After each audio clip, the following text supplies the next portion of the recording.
talking about? That is the title. What are you talking about? And to go further on that, what are the words that you are saying? What is the message you are conveying with those words? What are the facial expressions, the tone of voice you're using with your words? And how is that affecting others? And I want to draw us to the verse in Matthew 26, 36 and 37. It says, I tell you, on the day of judgment, you will have to give an account for every careless word you utter. For by your words you will be justified, and by your words you will be condemned. And we know that in James, the word says that we are to be slow to speak and quick to listen.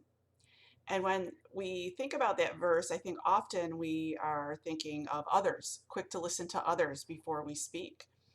But I want to challenge you today that are you quick to listen to the Holy Spirit? And so when you're starting to feel disgruntled in your spirit, so maybe you're starting to feel rejected, you're starting to feel angry, you're starting to feel like you're being judged, or you're going on the defensive, or your spirit is irritated by something someone has done, take a pause and listen for the Spirit of the Lord to guide you, because many times He's going to say to you, don't say anything. I had this instance at work the other day, and He's been continually showing me this. And I can tell you, early on in marriage, the Holy Spirit was teaching me, like, let that go. Don't say anything about that. Let me take care of it. And so, choosing your battles. Yes, there are times to speak and God will call you to speak, but there are also times where you say nothing and you let God do the work that needs to be done, because the words, and you may need not to say anything because it's only going to affect you. So here's an example.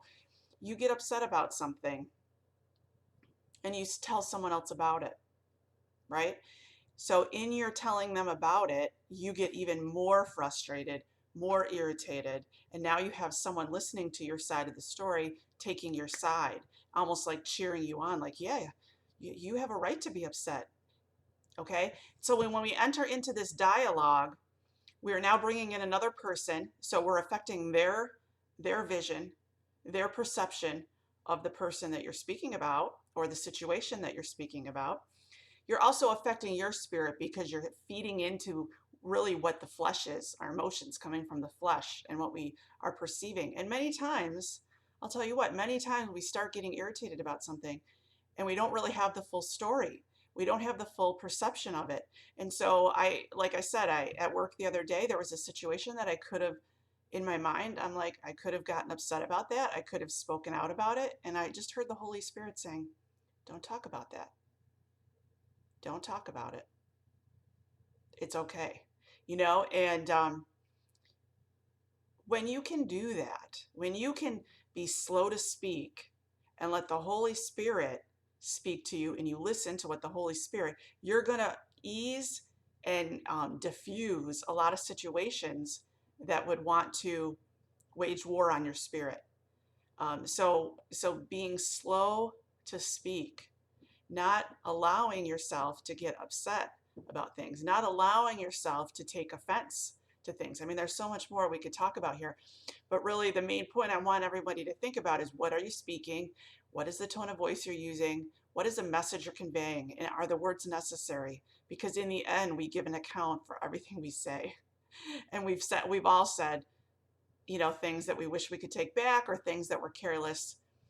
So I want to just challenge you today to be in the Spirit, to be listening to the Holy Spirit, to allow yourself to be in a place where you can take a pause, just like with coaches that will say, wait 24 hours before you say something to the coach if you're upset, because in that 24 hours, your ideas, your perception of what happened may change. And then it diffuses the situation and everything. And same with at work, you get an email and maybe it ticks you off, or you're reading it the wrong way, or whatever, you're reading it and it's getting you upset. Don't respond to it. Take a pause. Let the Holy Spirit tell you, and the Holy Spirit may direct you. Don't respond at all. Let a little time pass and see how this plays out. And so I want you to be encouraged by that, to take that pause, to be slow to speak, to be quick to listen, to other individuals, as well as, and most importantly, to the Holy Spirit. Everyone have a wonderful day. Love you.